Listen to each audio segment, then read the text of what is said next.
Capcom loves to hand their IP to people who have no respect for the source material and only use it to ride off the hype. I had an idea for a shitty A24 zombie movie, and I slapped the Resident Evil brand on it to make bigger ticket sales. Second I saw whatever this is, I was like, alright man, Lamau, again, on its own, this will be a good horror movie I'm sure. It just ain't Resident Evil. I'm not pressed over directly adapting any games, but that's not this. As you can see, there's this huge outcry about how bad the new Resident Evil movie looks, and you think that maybe it's because they've watched the film yet. Oh wait, what's this? It's coming out in September? Oh okay, so it's not out yet. Maybe it simply just looks bad, I guess. I mean, for an adaptation for a game that dabbles in the horror genre, this does look like a good horror film. So like, what is it exactly? I'm really legitimately trying to figure out what these people are complaining about, but it's really just empty and baseless. Like one of the main reasons is that they're like claiming that the film is going to be bad because it's not a one-to-one adaptation of the games.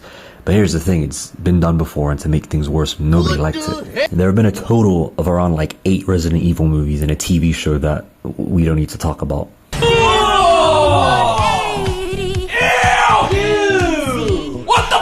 And many of the complaints that they have about the film in the first place is petty stuff, like, to be more precise, it's not like this is the first time the Resident Evil IP hid or didn't use mainline characters to tease their games, like the reveal for Resident Evil 7 had people shocked because of how different it looked. Additionally, the teaser for Resident Evil 9, Leon wasn't even known to be playable or known to be in the game at first when the first teaser was released. With their logic, you think that those games would have had the same level of outrage because Leon didn't like fucking come out the pot that Ethan opened in the teaser. Or Wesker didn't walk out of RPD in the Requiem teaser. But the thing is, the movie isn't even out yet, and they're making crazy assumptions based off of a teaser. The types of zombies in the trailer we're getting are Resident Evil adjacent, but they're claiming that it isn't. Like, for example, we got this Chud, we got this multi-limb thing. These are Resident Evil adjacent enemies, especially from a game where you have things like this happen.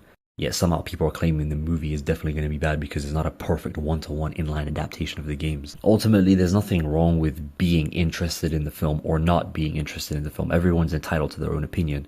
But it gets really bad when people start, insulting people en masse like crazy just because they're interested in it. Like, that's a whole other thing. Like, those same people who are interested in this movie can simply just later on, after watching the movie, say, okay, this movie was bad.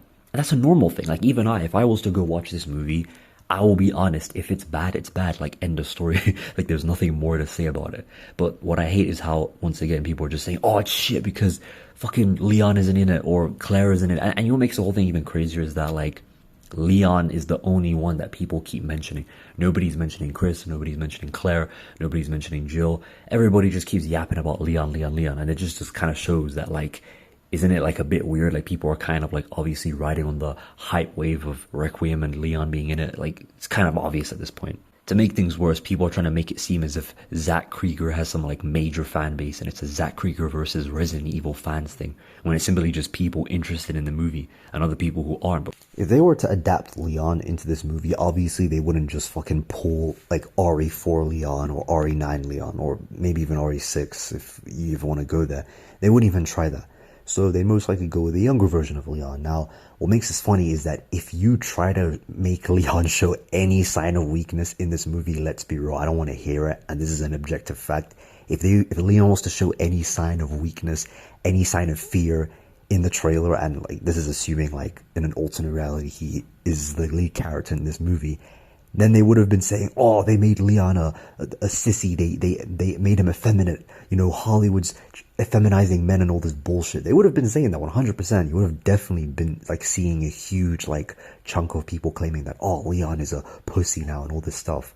So realistically, you can win. There's additionally the whole thing with the casting, like people are just always going to complain about, who you cast as Leon. Like there's even going to be people complaining about, if Leon shows any signs of weakness, because here's the thing, you can't make a Resident Evil horror film because, as you can see, these people are complaining about it, and you can't make a Resident Evil action movie because people just say it's corny or like Leon is, just ridiculous or something. Like, here's the thing, like these people are just gonna try and like jump at and nitpick every single thing. Like even right now, like there are people literally complaining about the fact that there's snow in the trailer. Like I don't even know what to say about this. Like it can literally just be a alternate version of the Resident Evil game. Like it just be Raccoon City taking place in the modern day or something like that. For you to just say, oh, it doesn't have this very specific thing. Like come on, bro. Like it's just really weird. Like there's nothing wrong, like I said before, with not being interested in the movie, but getting pressed getting pressed and insulting people who are interested in it is just insane. Like, I don't know what to say. Either way, I hope Zach Krieger doesn't try and like change up or delay the movie last minute or whatever and turn it into a Resident Evil Welcome to Raccoon City 2, because that is what you're most likely going to get if the movie has like last minute reshoots and changing the script. That's all I really wanted to say, and yeah, see ya.